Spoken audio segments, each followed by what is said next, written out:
let me take a moment, and I will take the liberty to start with Hoda. And I know Hoda. Good morning. Hello. Hoda just got off a flight from Dubai, and she is a absolute one of those, just she makes it happen.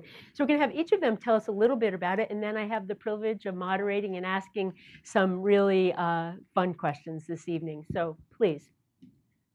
Thank you, Terry. My pleasure. Oof, starting with me, this is a tough one. I want to first thank you for inviting me here. I'm very, very honored to be here. And thank you, ladies, for having me among you. I'm actually going to be inspired by your stories and everyone here. Thank you. I'm an alumna of Northeastern. Graduated in 1990 sometime. I'm not going to tell you when. Somebody here knows what year, and I'm trying to avoid saying, but I'm so happy to actually, it's a question that you will ask later about mentors, but I am, the first person I saw when I walked in is one of my academic mentor, Nancy. I just want to say, I'm so happy to see you here, and I'm very emotional to be back. And after all these years, thank you for being there for me when I was in Northeastern. Great, thank you. After Northeastern, I started working in the industry, tried to start one or two businesses, failed a couple of times, succeeded a little bit others, and finally found the right niche, moved to Dubai, started a business there, teamed up with a private equity fund. We work in investment in healthcare, private equity in the Middle East and North Africa. And I'm, again, very glad to be here. We're delighted you're here. And we'll move to Chris. Good evening. I am delighted to be here. I'm a Northeastern alum. Okay. Very good. You can all move yours now. We'll save Kate the trip. I am absolutely thrilled to be here. I'm a Northeastern alum, an economist by training, and I will tell you my education at Northeastern has informed my thinking throughout my 30-year career.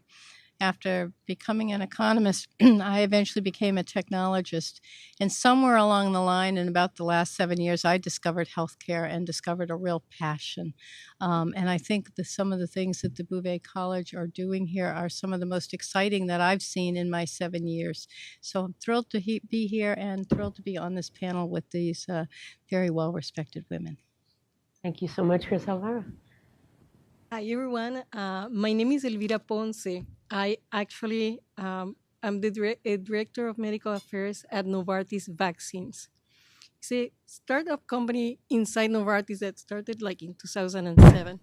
I trained in Caracas, Venezuela, very different than a lot of people here. And I got an MD degree. I also have a master's in biochemistry. Since I was little, I had a passion for alleviating unmet medical needs. And I pursued a research career. I had 30 years of, I was a faculty for 30 years in Caracas and the University of Cincinnati at the Division of Human Genetics at Children's Hospital Medical Center. And this passion took me from academia to industry because I wanted to take one step beyond what I was pursuing in academia and close the loop. And I've been one of these individuals that have been fortunate to do that. I went to a startup. We pursue a cure, or not a cure, a therapy for Pompe disease, and we were successful. So successful that the startup was sold. So I migrated to Genzyme, and then started my own business, a consulting business, and have gone to several different companies after that. Another startup, FolderX, Biotech, and now Novartis. And during my pursuit of this, achieving this alleviation of unmet medical needs, I ended up in Novartis Vaccines because I have passion for public health. And I wanted to expand a little bit the area of interaction that I had. It was limited to very few people. I wanted my contribution to impact public health in vaccines. And I'm glad to be here. My daughter teaches at an art class at Northeastern. Oh, great. That's fun. And Nancy. Great, thank you. Well, I'm new to the Northeastern community. I'm really thrilled to be here, and thank you for having me. So, a little bit by my background, I've always been very passionate about science and research and helping people. And the career path that I took, though, went in many different directions. Not what I thought that it would be. I thought the way to fulfill my passions and interests would be to be a doctor and take care of patients. And so I went to medical school, and I was going to be a professor of medicine. And somewhat out of the blue, about 17 years ago, I got a phone call from somebody in the biotech business, actually from Biogen, that they were developing a drug for patients with multiple sclerosis. It was going to be the first drug that had been approved to modify the disease. And they didn't have any neurologists at the company, and that was what my training was. And they wanted to know whether I'd come and look at the job. And that sort of was the start of something that I never thought that I would be doing, but really found that I could take my passion in science and research and helping people in a very different direction that turned out to be so rewarding to me. And from Biogen, after working in multiple sclerosis, I went to Millennium. I worked on a drug that got approved to treat patients with multiple myeloma.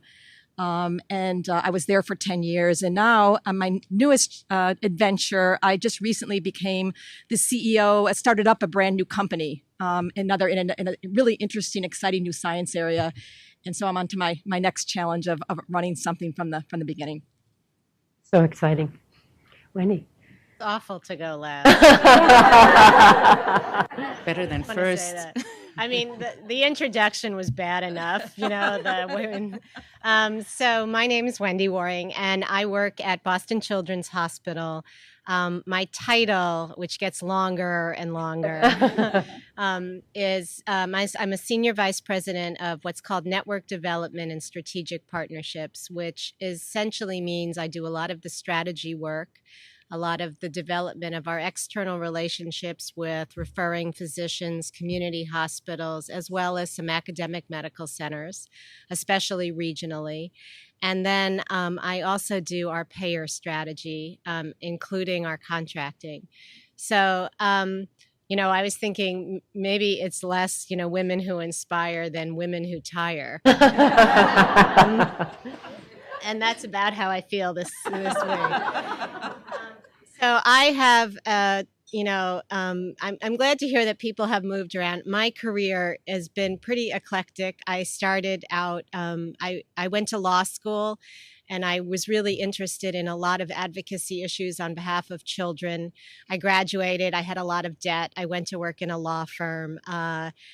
And I stayed for a while, but it really was, I knew that really wasn't what I wanted to do. I then morphed into being a prosecutor because I just had that opportunity happened to open up, and I thought I would give litigation yet another shot. And after that, I did run into a mentor, and finally went to work and did some more public policy work. I went to work at the time, the 1990s were I went to work in the 1990s after a good long time for Governor Weld. I was in the governor's legal office. And from there, I actually became a general counsel of a housing finance agency just to, completely change careers. And after that, just to make it even worse, I actually ran Medicaid here. And that was, it shows you the serendipity. I had worked in government for a long time. The person who ran Medicaid retired. They trusted me. So I ran Medicaid. And then from there, I entered at an academic medical center and have been now in the healthcare field for some time. Are you tired yet? It's thrilling, thrilling. And so often and so exceptional. So often in these conversations, people start by saying, what keeps you awake at night? And we're not going to do that. We're going to say, what gets you charged and out of bed in the morning? And what are you most excited about doing when you get to your virtual desk or office? And what we do know is with these very bright, powerful women, we're not going to tell them what order to go in. And we're going to let somebody start. And I'm going to suggest maybe Nancy take a crack at it and then have at it. But we won't tell you. Well, it's been the company that I'm starting up really we just got funded a couple weeks ago, so a lot of things have been keeping me. But actually, I would say the thing that that gets me out of bed, and it gets me excited, and it's actually one of the things that I use as my barometer when I'm ready to do something different, is like, am I getting up and I'm excited to go to work? And whenever that hasn't happened, then I know it's time. But it's a combination of the opportunity and the challenge that exists, coupled with the people that I'm going to interact with every day. It's like there's nothing better in my mind than, working with a really fun group of people that are smart and creative, and we have a challenge and we can tackle it, and we do. And so that's what gets me excited every day when I go to work, and certainly very recently. What a great answer. Who'd like to add to that? I would love to add to that, because I think about a year and a half ago, I thought I was done with working. I had run a successful healthcare company and sold it to United Healthcare and spent a year and a half there, and decided that it was really time to retire and go do something totally different. Enough with running businesses. I was tired. And so I, of course, told all family and friends and said, I'm done. I'm going to go find something different. And actually, I ended up in a small company, a startup, a life sciences company.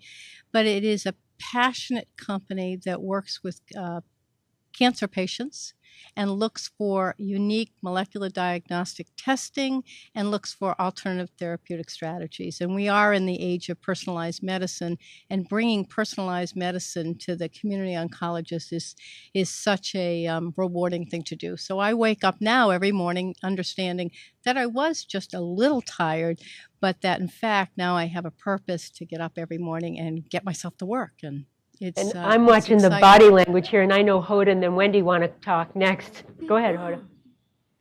No, I just actually wanted to second what you both said, is waking up in the morning and feeling that you're going to go and do something that makes a difference, that your life have a purpose. And I think healthcare makes it easy.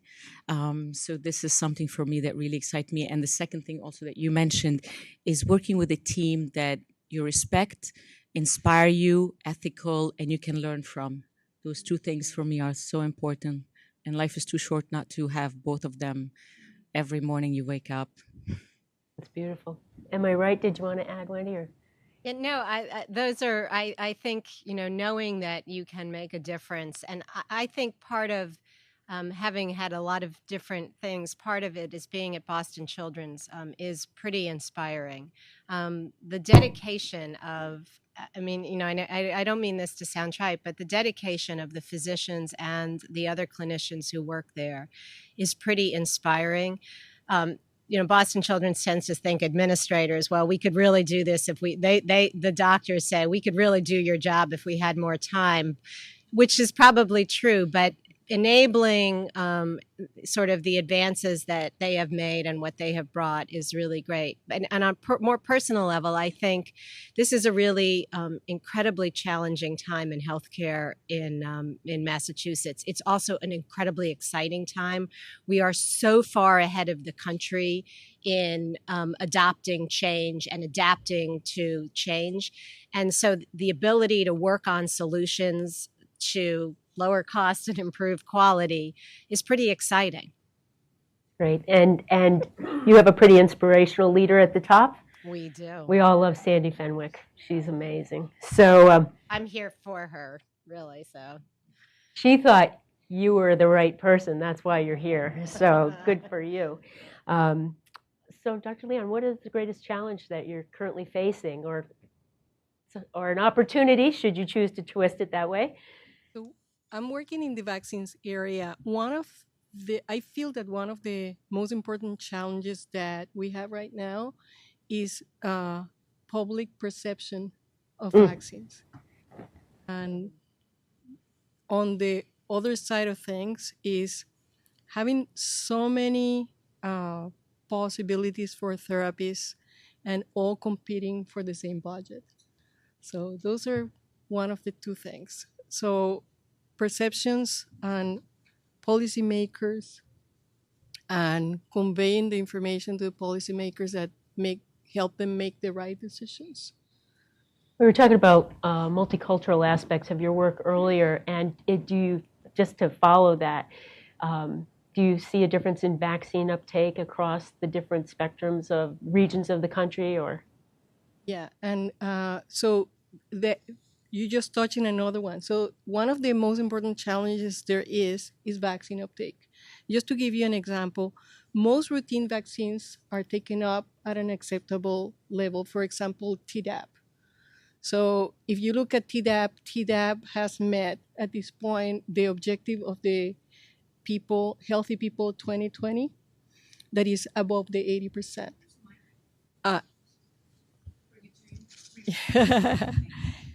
Can you hear?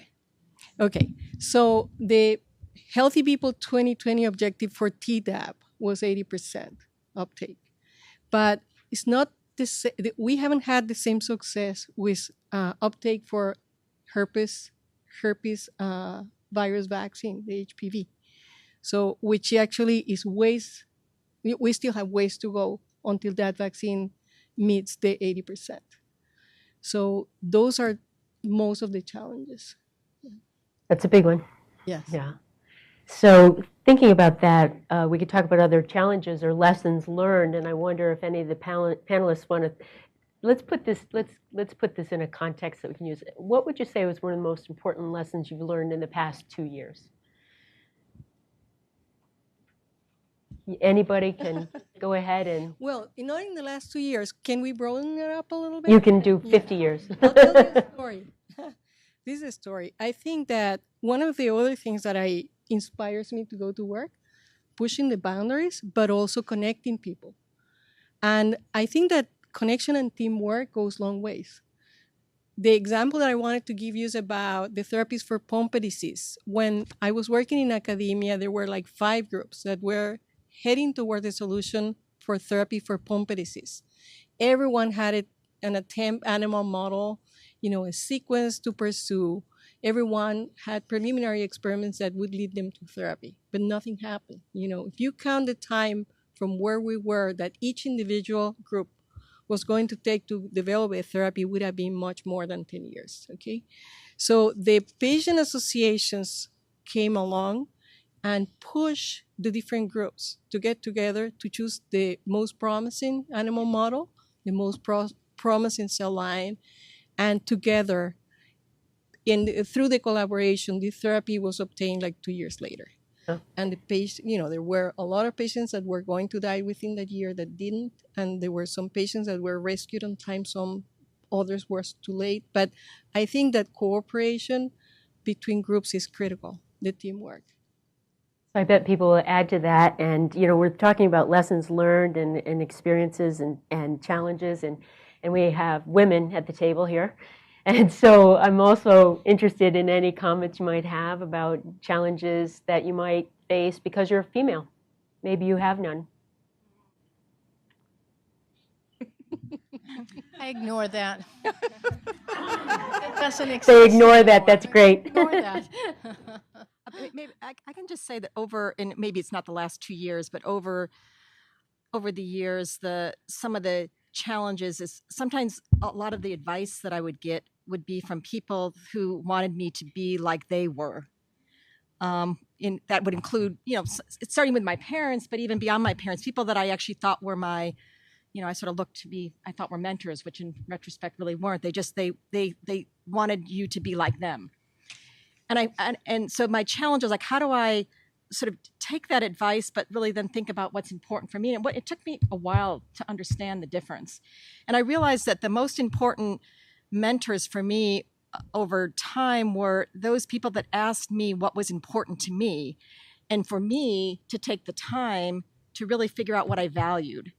And early on in my career, it was more just like a gut feeling. Later on, it was like, no, I really have to think about these are the various things that are important to me and that I value, and therefore my choices in my career and what I do in my life have to be grounded on those core values that I have. Just like you have a core mission and vision at a company or university, you should have the same for yourself. And then every time you think about things that you are going to do in your life, you should center it on that. And And not a lot of people gave me advice in that way. And so I would just, sort of say the challenge is to try to find people that can help you figure those things out and see what's important to you, not just what they want you to do. Well, fantastic advice. Other thoughts? For me, if I can, Please. Listening to what you said, for me, I thought of something that I think, to follow your question about challenges as a woman, I never felt that it's an issue, but when I decided to move to the Middle East, I thought it was an issue. And my question was, is it an issue because I'm insecure and worried about it, or because it's an issue because it is a real issue? So when I tried to think about it and stop worrying about it, I realized that it wasn't as much as it should be. Of course, in the Middle East, being a woman and starting a business, and especially in the finance world where everybody's man, can be an issue. But the truth is, if I want to be honest, very rarely I know I was faced by that.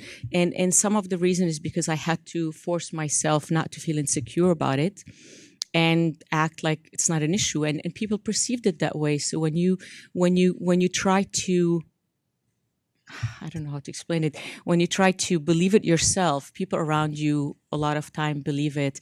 And so this is, for me, was something I learned. And another thing I learned is, not that I didn't do it before, but I learned it more and more, is never to take no for an answer if you believe in what you want, what is right. Not to give up, be persistent, and until you accomplish what you believe in. That's so great, Chris. I want to echo that point because I think it echoes the point that I made, which is I ignore the fact that there might be issues associated with being a woman. Because in my early career, I was always the only woman, whether I was in school, in an engineering school, or one of the few CIOs in a technology company. Candidly, ignoring that fact benefited me tremendously because I would just rise above it, and I didn't see obstacles because I had enough security and self-confidence. And I think you're on a great point, Hoda. Any other comments? No, the only thing, healthcare is great in many ways because there are so many women involved in healthcare. So you do have a lot of, I think, role models and people who will act as mentors. And I do think having a mentor is very important. But I do notice, sometimes that women tend to care more about what other people think of them than the men do. And sometimes I think that's a challenge because you're so worried about making everyone happy or making sure that, you're liked, that does get in the way of doing what you think is right or needs to be done. And I it's terrible to generalize between genders, but I do see that more between women and men, where men will just, say something in a very forthright and sometimes, abrupt way in a meeting. And for women, they're much gentler about it. And that's often perceived as being less aggressive or less, direct. That's helpful. Please. I just can add to that. I completely agree. I think I think sometimes I found that I didn't ever feel sort of discriminated against from being a woman, but that I was getting in my own way sometimes. And along those lines, it took me a while to develop, what I saw a lot of people had was sort of like to be almost like Teflon. Like I used to take things really personally about how people felt, and I would eat at me, and I realized that I had to learn not to do that, and I had to be and to develop the strength and the resistance and resilience that doesn't come naturally with, I think, a lot of women. And that was an important skill that I had to develop in order to get to kind of where I ended up, getting in my career. I don't think I could have gotten there because I took things too personally. And I think that's just a trait. There's good parts of that, but in some circumstances, it's not. And so I think that you touched on a little bit, Wendy, but it's a great moment for us to hear a little bit about your favorite mentor, or what a mentoring moment, or some mentor who really has made such a difference in your life, because so many of us stand on the shoulders. And I'd love to hear about any of your mentors. So I'll go. When I went to work, it was called the New England Bank Fraud Task Force. A woman at the time was running that. She's now a judge, Margaret Hinkle, who I think may have an association with Northeastern, but I'm not sure. Or we'll make one. Yeah. She's and she was, I think she acted as a mentor, not only because she was inspirational in how she did her job, but she was consciously a mentor, where she actually sort of was deliberately encouraging, asked the right questions. You were saying before, asking the right questions to make sure you know what you value, sort of helping make choices, and then sort of opening doors, facilitating contacts that she knew would be helpful. And it really made a huge difference because she gave me much more self-confidence, and she acted on it. She really deliberately tried to advance my career. And, I'm sort of very grateful for that. I want to make a point about the women mentors. It was very interesting as I reflected on the question about your mentors. Having grown up in technology, it was largely male dominated, and every mentor I had was a man.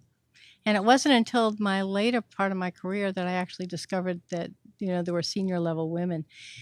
I actually think that was very positive for me because it really did help me understand how to play, how to act, how to work in a completely male environment, which is what I needed to have and succeed in. And while I had some wonderful women mentors, and they are still my mentors today, I collect them and keep them forever because I'm constantly changing careers and I need them so desperately. And I'm always underwater in terms of what I'm doing now with molecular medicine. The most important mentor was a fellow that I respect so much and still respect at Lotus. And to this day, I'm continuing 10 years later to quote him. And when I get myself overcommitted and my schedule is too booked and I'm flying around the world, I hear his voice saying, "Who can put you to work? Why did you agree to those meetings? Are they part of your priorities?" And he says it and I say, "No, I have to cancel some of those meetings and reprioritize."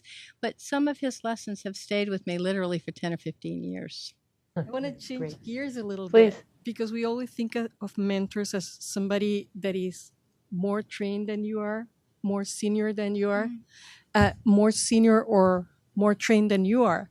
But along my career, I have found mentors not only in people that are above me, but below me. And just look at the surroundings and get the feedback. And, when you're in doubt, just get a 350. It's like if it's a 360, whether it's like intentional or unintentional, do your own 360 and get a feel, get the temperature out there about how are you doing? What are you doing right or doing wrong? And the other thing that I wanted to mention is that, yes, I have had beautiful role models throughout my career, people that I admire very much. And I, have taken a lot of lessons from them. But I think that my mentorship started during my childhood at home. That I had a father that pursued a medical career, but he was different. He did a lot of research on his own. And he had a lot of compassion. He was a very good combination, very balanced. And so was my mother, who was one of the pioneers in the medical field. One of the third woman that graduated in my country, but never abandoned the other role either. So I guess that that takes me to the family environment and the friends environment that you are surrounded by, that I think that is very critical for your success in your career. It's like, don't ignore people that are around you.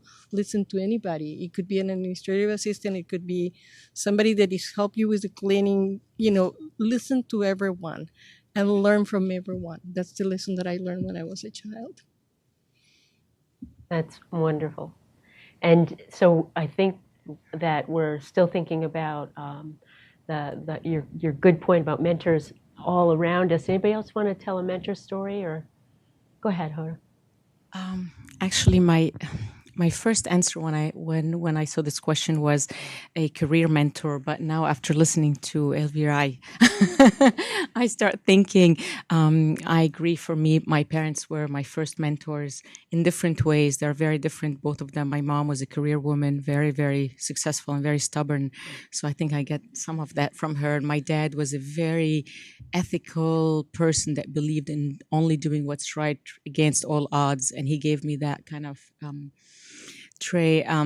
In school, I just said in the beginning, I think Nancy, in my academic career, kept me focused. I'm one of those people that want to do everything and and want to do it at the same time. And there's so much to do, so you can imagine why. But I just want to say thank you for keeping me focused on what's more important and finishing and to be able to get a certain base in my career to succeed after. So thank you.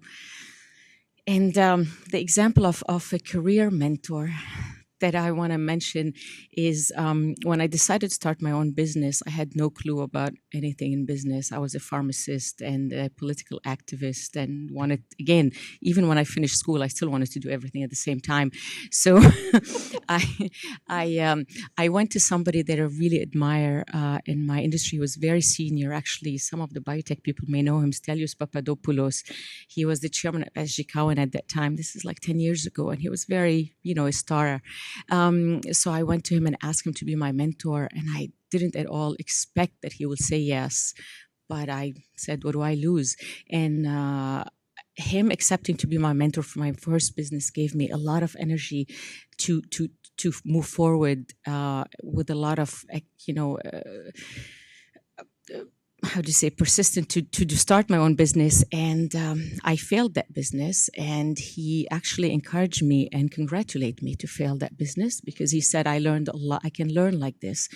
And him encouraging me after I failed what gave me another boost of energy to really wanting to make it and to prove to him that he's right.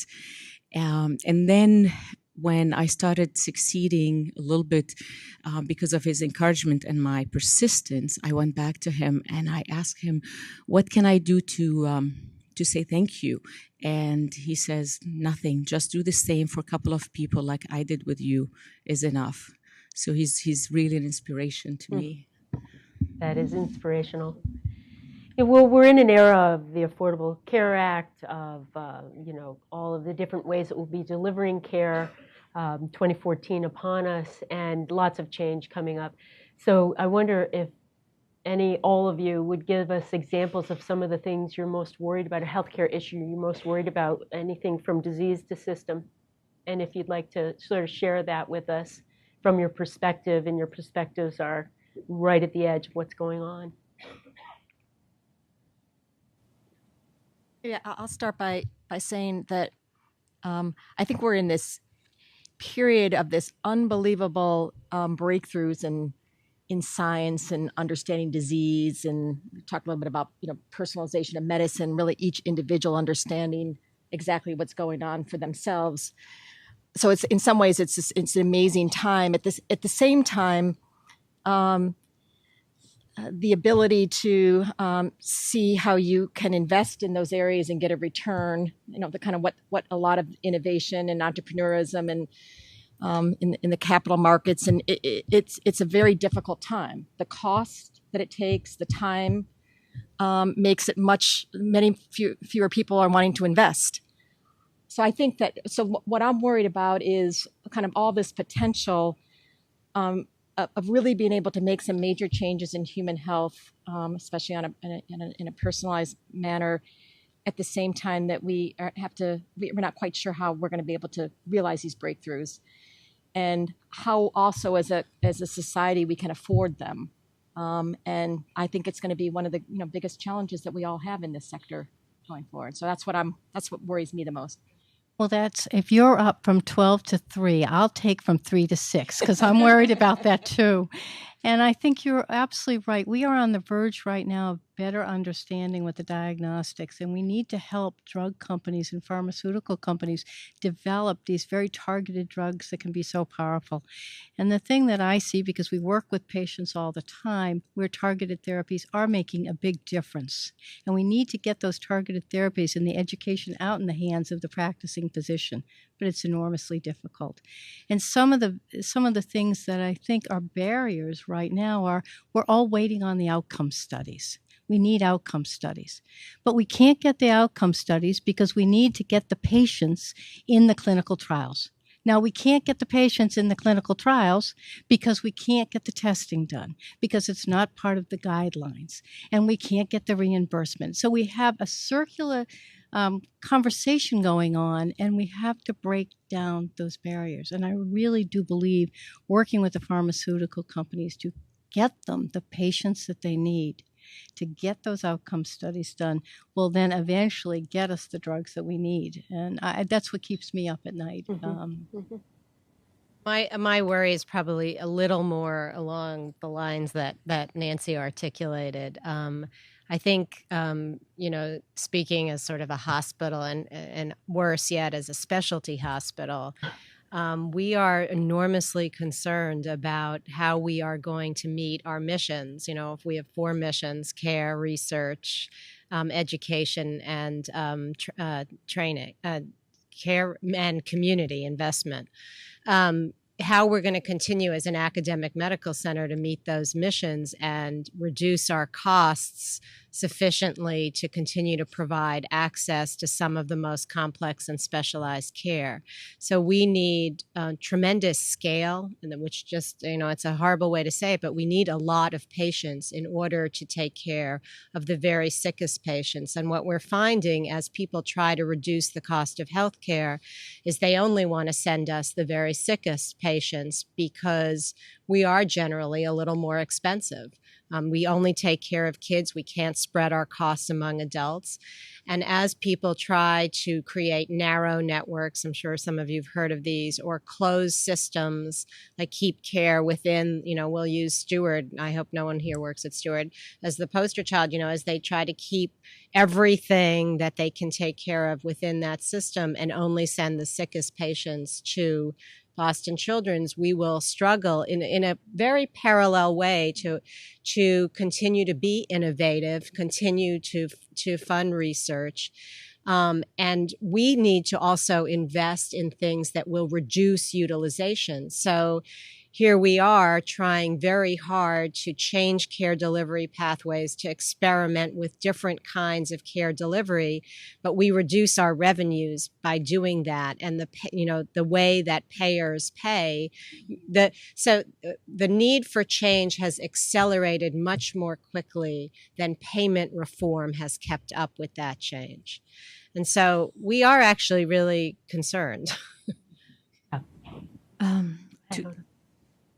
To follow up on Wendy's point about financing healthcare, healthcare is a sector of the economy for us as investors on the crossroad of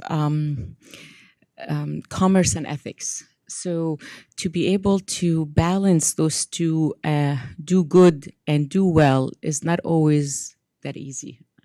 So this is one of the challenges as an investor that we have. The second one that it's totally different environment in the Middle East or an emerging market. The challenges are very basic compared to here. They are very much more on new regulation, political, public policy, and how this is affecting reimbursement and coverage. This is changed so fast, so quickly, without any warning or logic sometime, that is very difficult to be able to always, be an investor in this environment. Of course, there's amazing opportunities, but also it's a lot of risk. And licensing and bringing qualified healthcare professional to emerging market is another challenge that is so difficult. So, this is some of the challenges we face in emerging market healthcare. Do you want to add anything? In the vaccines world, it's very complex. It's much more complex than the pharmaceuticals and therapies that are developed for people that are ill.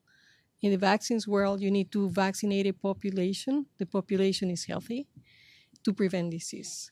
The diseases are out there. Some of these diseases don't live in animals. You don't get them, through vectors. You are the carrier of those bacteria, and you pass them on to your children, to your friends, and so on. You get debilitated a little bit, and they invade you, and you die, or you get mutilated.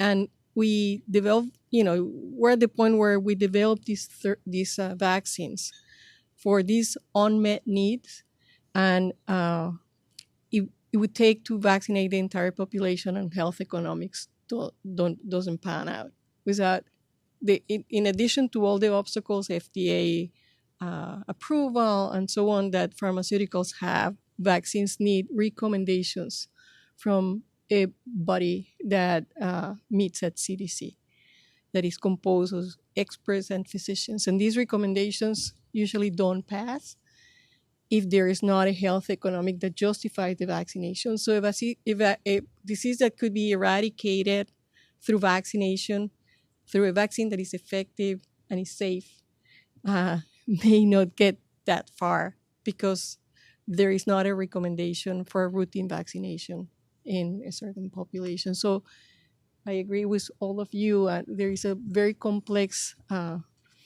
landscape out there. There is a lot of competition between different therapies and opportunities to prevent disease. And, there has to be some common sense about, how can you go about these therapies and what is the compromise that you can get to so that you can eradicate a disease that lives in humans.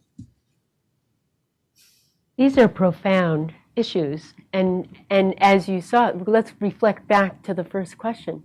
What gets you roaring in the morning? And so with all that complexity and all of that incredible angst and challenge that goes with it, you have convinced me that you raced to your desk and that you are the answers to some of these intractable problems. And so I bet there's a lot of questions in the audience for you. And I'm going to give you all a minute to formulate your questions. But I think that it might be fun to hear that our audience has listened to some pretty compelling issues and some pretty extraordinary talent. And this is your opportunity to pose questions to these very remarkable women. So I wonder if someone would like to lead off. And let me just ask, are you going to bring the mic down? Oh, okay. Can we bring it down forward? Or? Yeah. Okay, so we are streaming video, so we would like people to come up here and use the mic and talk directly.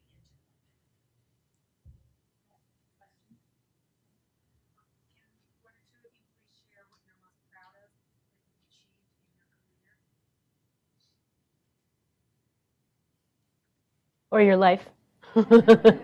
I can tell you. I spent many years, many nights without sleeping, through medical career, through research, training, and so on. The most emotional moment in my entire career is when I saw a child, or the mother of a child, that was going to die at nine months of age after a couple of weeks of therapy with one of these therapeutic agents. And she told us that the baby that was totally floppy before, had no tone and couldn't breathe, was totally normal. Or when a child after the therapy passed the first age of life and it was totally normal and playing. And the moment I heard that, I cried. I said, that's what all my life is about. All my life is about, even if it was for only this child, this moment, every single effort that I've done throughout my career is worth it. Great.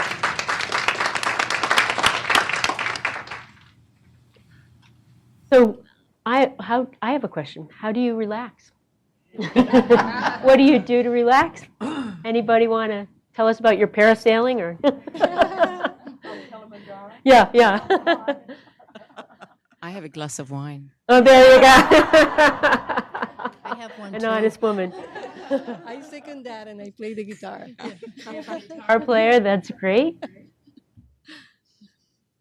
For me, it's sort of being outdoors, exercising is the way that I relax and sort of need that. It's if I don't have that, then I can't function in the other way. So it's Now I'm going to ask, what time do you get up in the morning?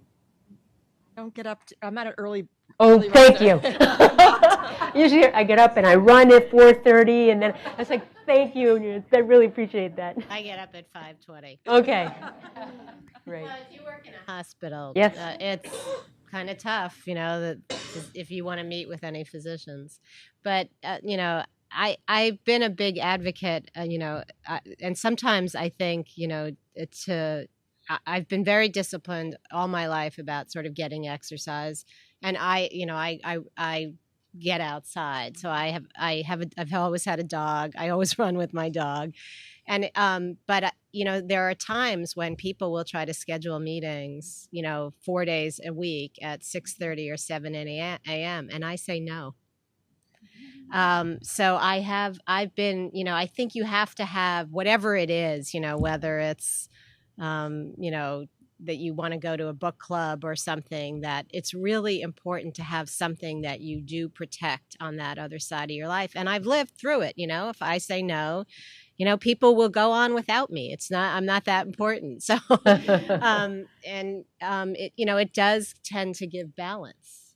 I just want to add to that because I think, when you're working full time and you have a family and everybody, it's like sometimes you become the lowest priority in terms of taking care of yourself. But I've certainly found along the lines of what you said that it's really important that I find a piece of time to do the one thing that I like to do, and kind of make it a priority, because otherwise it takes, everything else can take a toll. And you have to care for yourself, and nobody's really looking out for that, but it's important. So I highly recommend that for anybody that's not doing that. Great advice. Whatever it may be. It doesn't have to, it doesn't necessarily have to be running, but it's something like that.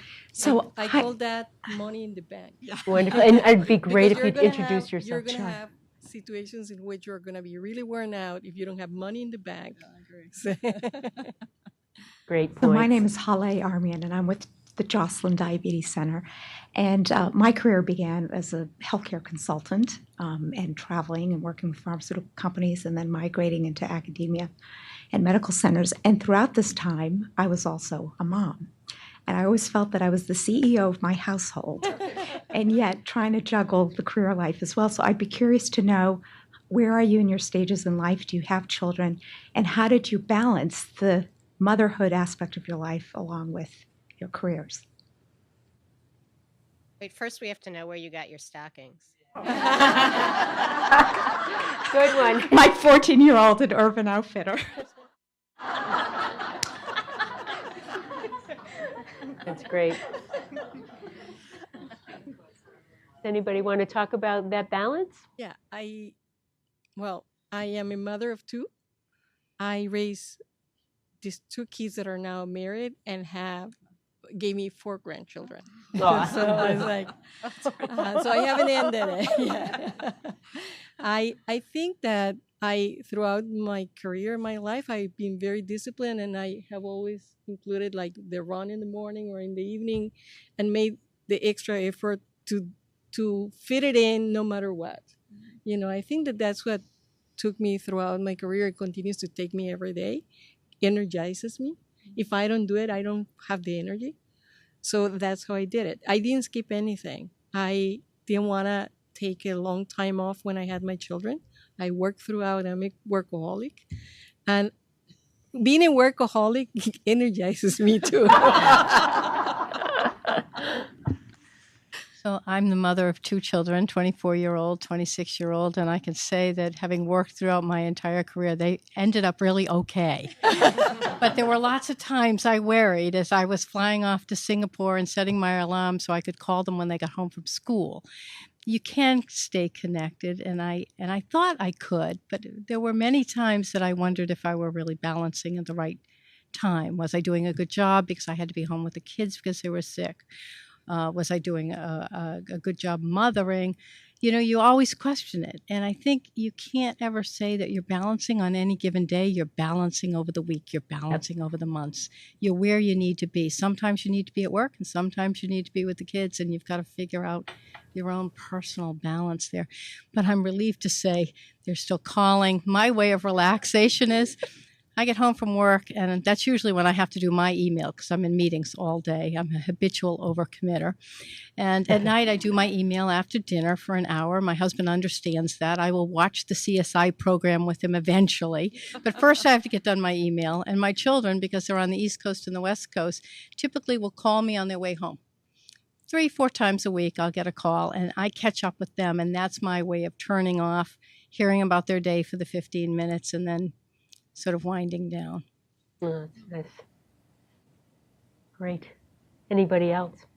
I have 2 boys. They're 14 and 16, and I think for me the stages of sort of balancing differed. When they were young, I used to think I was walking on a tightrope all the time because it was all about the childcare and, like if the one was sick, how I was going to get to school. So I felt it was much more physically exhausting and always very perilous because anything could change at a dime, and that was hard. Now that they're older, it's very different. I mean, they're kind of, it's more like, are you around enough? Are they imparting the right values? Who are they hanging around with? That kind of, and it's a very different dynamic. But one of the things that I actually find that and maybe it's just because it's my own self-justification, you never know, but is they view me as somebody who kind of through the lens of, my mom does this to work on these kinds of drugs to help people, and they view me that way, and I think that and I feel like I can set an example for them. And so while I have 2 boys, I don't have girls. When they grow up and they think about, what they want their lives to be and who they want to be involved with and whatever they do, that they see the importance of being able to see women in that way. And I actually think that that's a good thing for them. That doesn't mean that, people, if I stayed at home, that wouldn't also have been good. But I actually feel like it was a good thing for me based on what is important to me, and I think what could be important for them down the road. So. I love it, and I will add, as a mother of 3, and say that and my kids are 28, 26, and 22, and there were times where I'd say, we'd have these family conversations, and I'd say, what do you think, should I stay home? My daughter would say, no, don't stay home. Do not stay home. Step away from it. So, it's a balance all the time. It really is. And you have to keep the communication, and you got to keep your sense of humor, that's for sure. So one of the things that is not on this list, but I would ask you is, what's a good book that you've read lately that has either been for fun or for education, or magazine, doesn't matter, something you've read recently that was kind of fun and made you remember it? Anybody want to comment? I'm just starting Lean In. I'm chapter 4, so I want to go home not too late today to continue it. Great. It's been a controversial book. Some people have embraced it, and other people have not. But anybody else in the process of that one? Or we were talking about it earlier. I went and heard her speak, and regardless of whether you agree with everything she says, she's a terrific presenter. She's got that sort of presentation, and she makes a lot of valid points backed by data. And so I think that's, it's not just that she's talking about her opinion. She had a lot of people doing research on that book. I mean, she gives them a little credit. I think she should probably give them a lot of credit. And there's a lot of, interesting data points. And I haven't read the book, but having heard her, I have the book at home. I think it's probably worth reading because you get a lot out of it. And one of the things she would have said that she answered your former question was, get help one way or the other, either your partner or get bring in other supports. Now, not everyone can afford to do that, but as much help as you can. It does take sort of a little bit of a community. I had my mother living with me the whole time that my kids were growing up. Now, that was, a mixed blessing. And I had a saint for a husband, as it turned out. But, it's those kinds of things. She did emphasize, and I think she was talking especially to the younger women in the group, think about your partner. Is that somebody who's going to support what you want to do as well as, drive his or her own career? Great point. Any other comments there? Any other questions? Here we go. And we'd love to have you introduce yourself. Oh, yes. Hi, I'm Shirley Guan. I'm currently a second-year MBA student at Boston University, and I concentrate in healthcare marketing. So I know that most people here probably are more experienced in advanced than I do, but I really want to know that, so if you look back to your 20s, 30s, or early stage of your career, what would you wish that you could do differently? Okay, thank you. Thank you, and we're glad you're here. Welcome, BU. I don't know. I look back. And right near your mic. I look back, and I would do nothing differently. I had a thrilling experience throughout my life and my career. I had my children when I was 24 and 28. That relative to the majority of people here is kind of early, but they grew up with me, and they're my friends. They are they promote me, they support me, and they take a lot of help from me with their children now as well. But I think that I wouldn't do anything different. I think that I enjoy very much and continue to enjoy my career, both as a parent and, as a mother and as a professional. I would do something differently. I wouldn't have stayed in a job that I knew wasn't right for me for as long as I did. And I sort of felt I had to prove I could do it. I, felt I had to stick with it. And I was also worried about money. And so I think I regret having been as worried about money as I was, because in the end, I probably didn't have to worry about it. But and that may have been an excuse. And I wish I had left the job earlier. So if that's one thing, that don't stick with something where inside it's not right. Great advice. I want a second. Oh, sorry. Go, you go. No, please.